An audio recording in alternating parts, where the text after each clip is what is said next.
Elisa, thanks for chatting again. Welcome back. Just as a reminder, my name is Megan Meldrim. I'm a VP with Team Lewis and the energy practice lead in the US. I sit out of our Chicago office and I'm really excited to chat with you again today. And maybe if you just want to give a few words to remind everyone your background as well. Sure. Great to be here again, Megan. Love talking to you. So I've been writing and editing about the energy industry for, God, almost 4 decades now, starting with S&P Global Platts and then many other trade publications. I started Microgrid Knowledge, later sold it, and my most recent publication is Energy Changemakers. Awesome. I know the last time we talked about the state of energy communications. I want to build off that a bit, and I'd love to talk a little bit more about earned media in the energy industry, specifically how energy brands are using PR to educate their audience. So I'm going to kick off with asking you a question this time. What about communications in the energy industry makes messaging for companies uniquely high stakes? Yeah, that's a really good question. It is really high stakes because, first of all, this is a this is a big money industry, right? There's like I think it's considered a $1 trillion industry, and it's in an interesting place right now because there's an opportunity to capture part of that money. A lot of that money is in electric utilities, and now there's more competition. There's more new technology, so there's just lots of space to capture opportunity. It's also a really it's also an industry that where you really need to think about messaging because it is heavily regulated, heavily policy driven, meaning that your reputation really matters and you and can influence the way decisions go for or against you in the government arena. And we're really seeing a lot of sensitivity to that now, I think, because we've seen such a big flip flop really in policy from the Biden administration to the Trump administration. You know, you see a lot of energy companies kind of treading carefully that before would have really kind of trumpeted a green energy agenda. They're now kind of like just being a little more quiet about that. Out of concern that the current government leadership is not as inclined to that. And I think the third thing, and this is really interesting, is that it's no longer an invisible industry. It used to be that nobody paid attention to their electricity bills. It was boring. You know, I tell people at parties what I did, and they'd be like, "Oh yeah, I got to go talk to that person over there now." You know, now it's just the opposite. It's like, "Oh my God, well, what do you think about the offshore wind in New England?" What that kind of thing. I get hit by a million questions. So it's no longer invisible, and as a result, your company is a lot more visible than it would have been, 10 or 20 years ago. Customers are paying attention. They're not only paying attention, but they're starting to become more active. Active in the sense that they understand that they can control their thermostat and they can perhaps, make some money through demand response as a result of that, but also active politically. We're really seeing that with the data center industry. I just saw some phenomenal figures, a Gallup poll that found that data centers are now less popular with the public than nuclear energy was at the I saw height that. of its operation in the 60s. I mean, Saw that's that. incredible. And of course, right now, energy and data centers are closely tied together. So people are paying attention. The point you made about it being much more visible, I couldn't agree more. I was just talking with one of our clients about how electricity energy used to be just kind of a facilities level operations discussion, not something your leadership was involved with. And now it's truly a boardroom conversation and it's being part of these big decisions. So that shift is really interesting despite everything that's happening kind of more on the political front. As a PR professional, something I'm always thinking about is securing coverage for my clients and how are we going to get our next hit? How can we land the next headline? How can we break through with that outlet or that reporter that we've been trying to get through with? When we were chatting earlier this week, we were talking about how important it is to build a story and tell a story. And it can't be products and parts and technical specifications that are the meat of your story. The outcomes are important, and humanizing the story is important. It makes what you say yes to our pitches and what makes your readers click on your headlines, right? But I think there's another element to successfully securing coverage, and that's the timeliness of it. The story can be super cool, but it needs to be relevant now, today.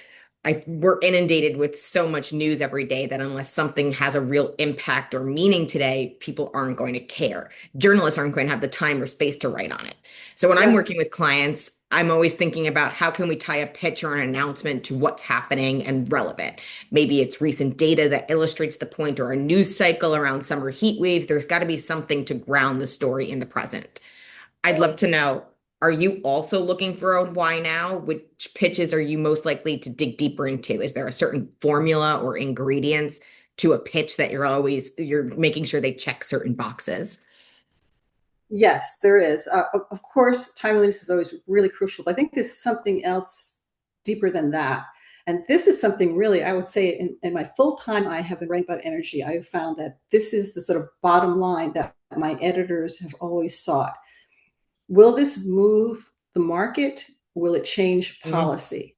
Those two things, if your Mm-hmm. story can show that will in some way influence policy or the market, or I think a third element of that is the trend, right? Yeah. If it's driving the trend, those three things that will make me sit up and take notice right away.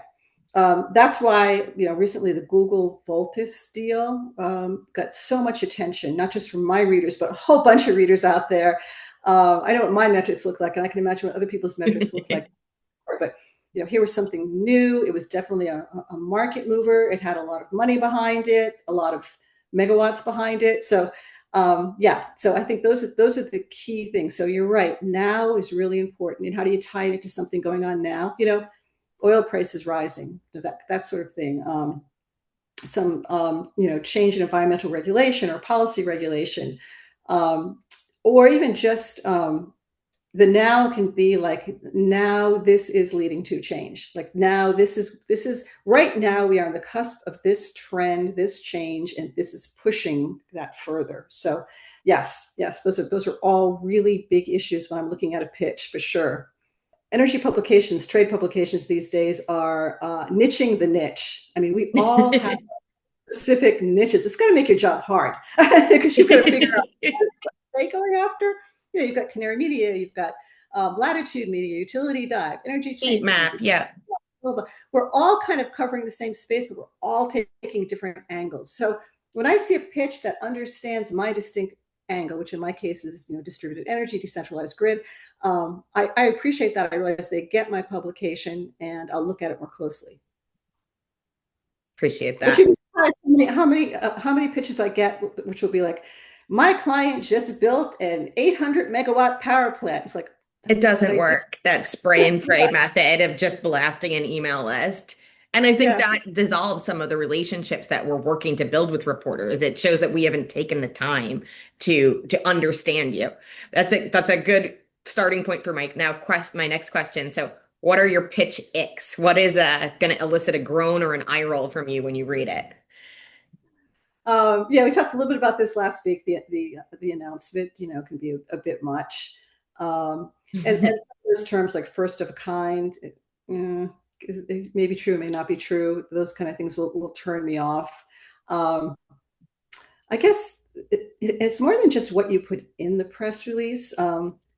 It's also how do I say this? It's a certain professionalism, that you get from some communications firms that you don't get from Yeah. others. You guys are great. We'll say that again and again. Love working with you. You get all this stuff.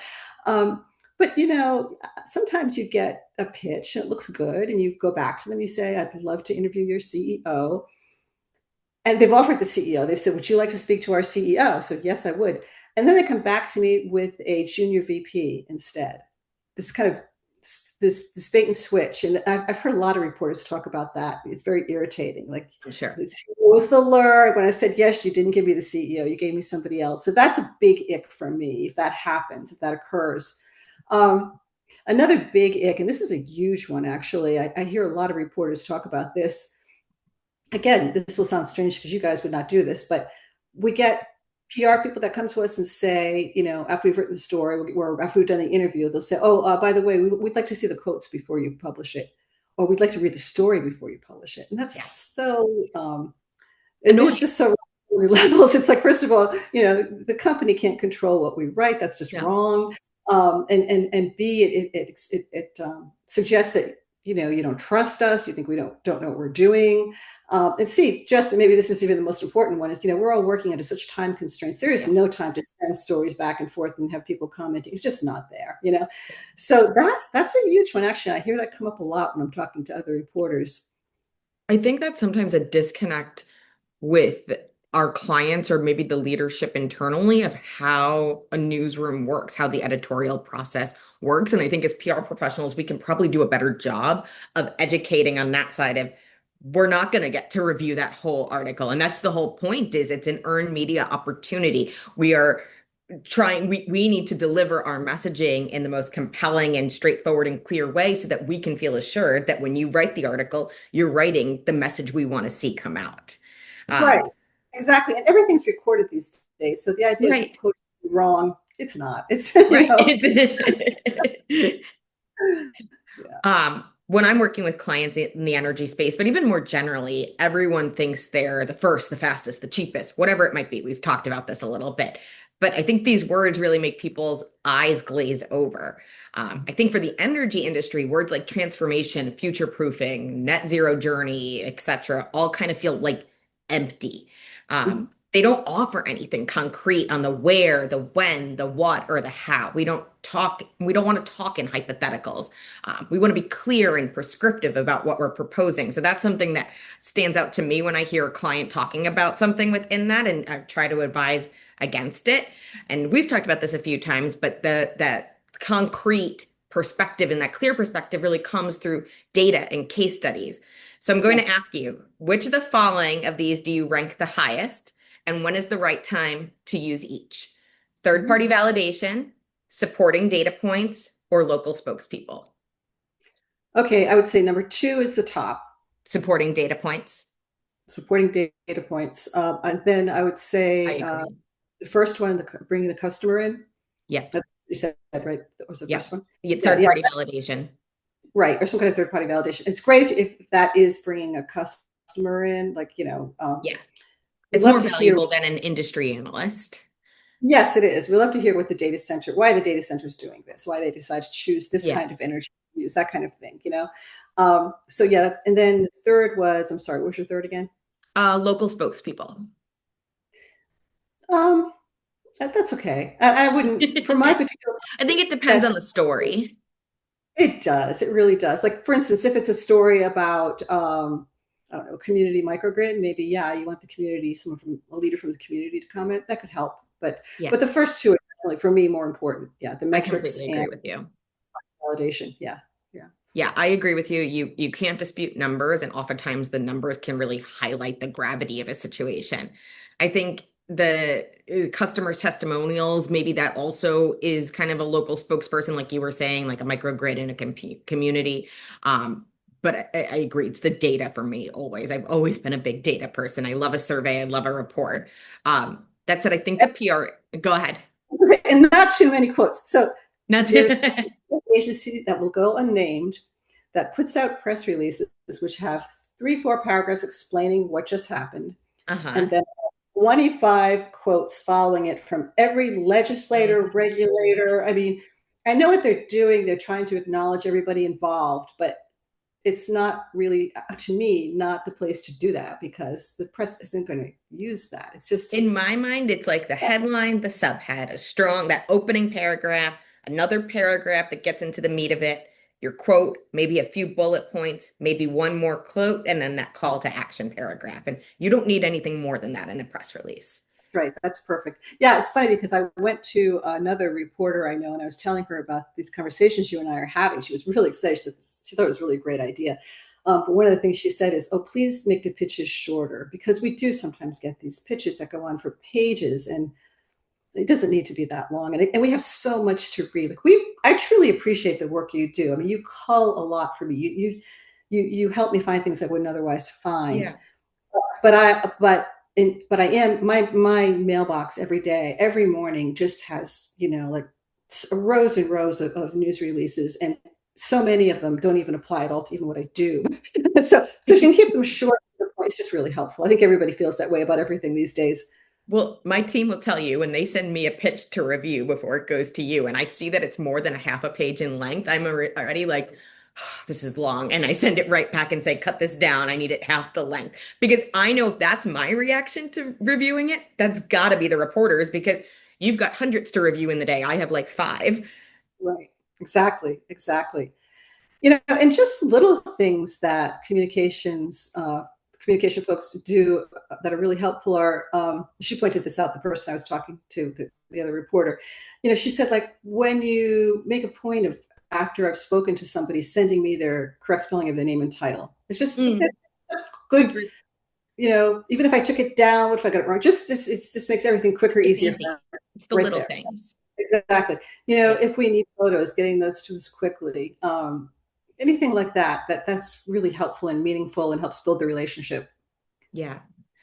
I think the PR industry has gotten a lot harder over time for both PR professionals and journalists like yourself. It's harder news cycles to break in with, more fake news to contend with, more channels to consider, new forms of measurement and algorithms.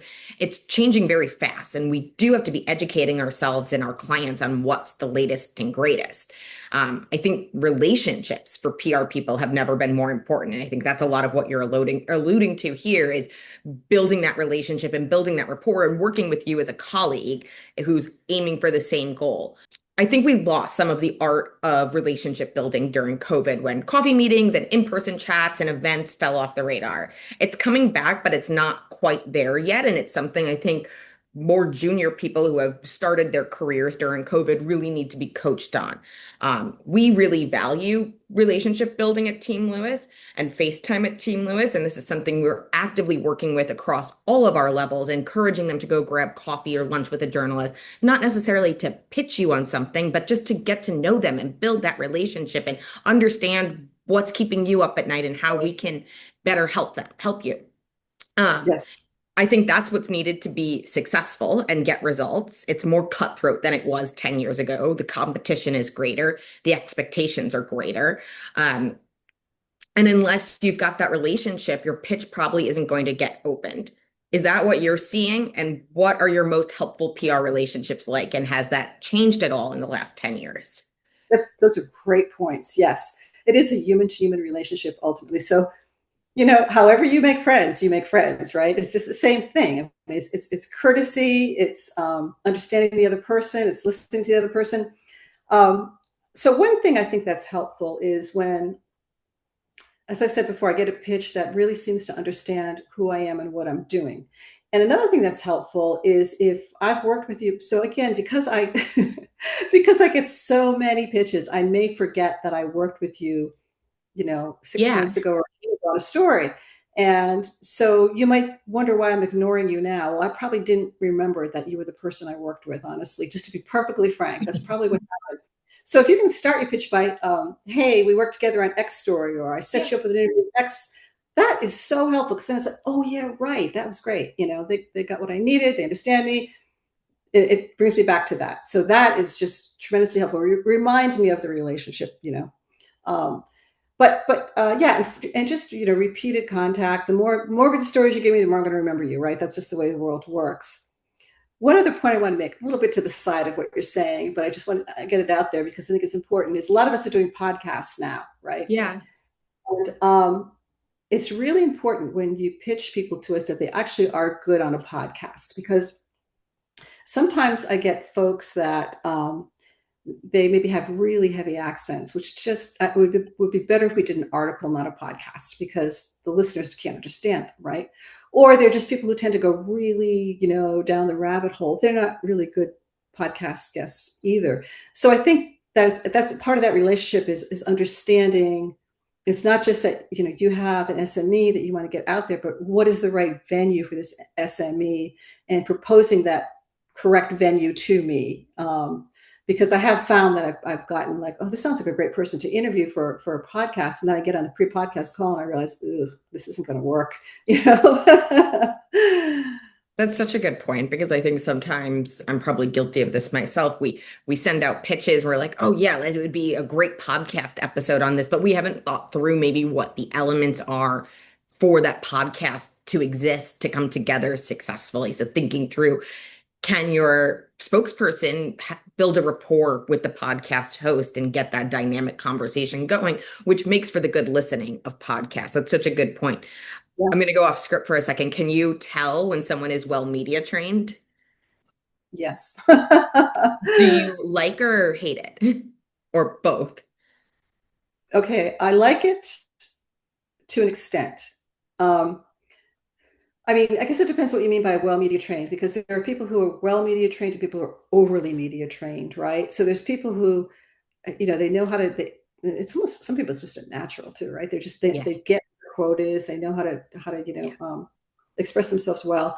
But I appreciate somebody who understands how to work within the venues. They understand what news is. They understand what an article is.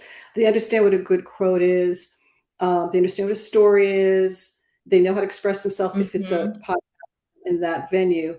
But I think I mentioned this yesterday that the one issue that sometimes occurs is that they're overly trained and they have their five messages, and And it's all they can say. well, I can say you can't really get a Yeah. conversation going, so Yeah. it's not real to the audience. They're like a recording, just over and over again. I actually feel sorry for those people because I can see they're like, okay, what am I There's supposed to say? like I have to hit my 5 points, my five key messages. No, Right, exactly. that's a good point. It's I think there's a mix of training spokespeople to be able to hit messages, but then also to understand what the media is and what their audience is and how they should be delivering that message for that audience and what it looks like, what success would look like in that specific scenario. Mhm. I'm going to pivot a bit and talk about crisis communications and response. We all have a playbook for this, and it usually centers around things like sticking to the facts, adding the right context, taking accountability when needed. I'm sure you've reported on your fair share of crises over the years. What are people getting right on this? And what's a way to approach it without making it feel like we're trying to manage the situation too much? That's a really good question. Much depends on the crises, right? Like if it's a company crisis, that's a tough one. I mean, I think you automatically go into just the facts kind of situation, which is understandable. Sure. Uh, of course, we would like to have more people made accessible to us during that time so we can better understand what's really happening. Um, so I guess the answer to that is really if you can make someone in the company available to us and not be the spokesperson at that point in time, it becomes more authentic to us. Mm, Um, so if it's another kind of crisis, and I'm thinking because in our industry, right, a lot of what we deal with in terms of crises are power outages, yeah. storms. I'm thinking of Superstorm Sandy. When God, Big disruptions. yeah, I was working for S&P Platts at the time, and the their office in New York was like out. They couldn't do anything. And I was in Virginia, so they were throwing all this work at me. I was like starting at 6 a.m. and going till midnight, like Oh doing my all these gosh. stuff. And at that point in time, like good PR people were just like a godsend because they were able to quickly get me facts and figures. That's in that kind of crisis, speed is really important because we were pumping out like alerts constantly. So yeah, so speed is really crucial. Typically, what I do, speed isn't that crucial. I do more thought pieces, but yeah, during that kind of event, it's speed. It's speed and facts. If we have a subject matter expert that can add neutral context, how should we offer that without sounding self-serving or like we're trying to control the message? Hmm. That's a good. Um, I would say just tell me exactly what you're doing. Like, here's a person who's got they're not from our company, but they've got a lot of insight. So you might want to talk to them. Just tell us Be right now. honest, be upfront Yeah, about it. Yeah. board. Yeah, yeah. Again, it's people to people, right? It's how you would behave in any other kind of relationship, right? Yeah. I think that's such a good way to phrase it. A cross of PR is it's a relationship. It's how you treat people, it's how you build a relationship. It's those thoughtful little moments and thinking about how you can be a helpful resource to them, like you would be a helpful resource to a friend or a colleague. That's one more question for you, Elisa, before we wrap. we're all human. We all make mistakes. Sometimes we, as the PR person, accidentally give you information we weren't supposed to, or is that isn't fully accurate, or the client changes their mind on something. Or on the flip side of that, you make a mistake with reporting and list the wrong figure or get some of the details wrong. What do you think is the best way for us to manage, when we've given you information mistakenly or incorrect information, and the flip side of that?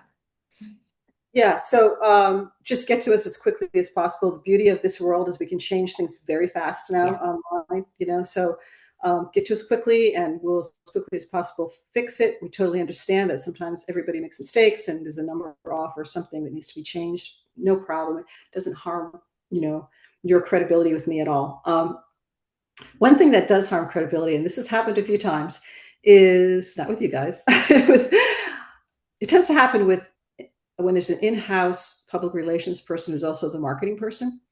They'll come back to us and say, the CEO changed his mind. He doesn't want to say it that way. Will you go in and change the quote? That's like, That's how that's you really said it. poorly manage the situation, and Yeah. that's not looked upon well, and it does happen. In terms of if I make an error, again, get to me as quickly as possible, and we will, correct it as quickly as possible. We always want to be accurate. We understand that we are, as you said, human, and we will sometimes make errors, and we don't want to do that. So just let us know. Completely agree. And I think back to the point we were talking about earlier, we're all human. We're trying to build relationships. We're trying to help each other. So giving each other some grace too, that these mistakes are going to happen, and working as swiftly and as kindly as possible to resolve them. Nicely put. Yes. Well, thank you so much, Elisa. I really enjoyed chatting with you today. Looking forward to catching up again soon. And if you need to build trust with communities, regulators, and customers all at once, please reach out to Team Lewis. We can help you design a narrative that holds up in every room. Thank you.